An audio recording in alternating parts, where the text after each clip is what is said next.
This is a two-step process. First, I start with raw macadamia nuts that I buy at a food specialty store in bulk, 2 cups.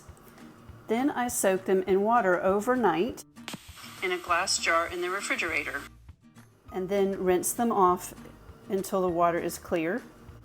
Pour the water out. They'll look a little bit bigger and whiter. Once you've rinsed the nuts, the water does not have to be clear. Put them into your blender with a squeeze of lemon, a clove of garlic, and a teaspoon of salt. And add your water and blend. Continue blending until you get the right consistency.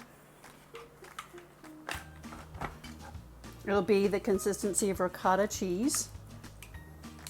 You can add herbs and spices.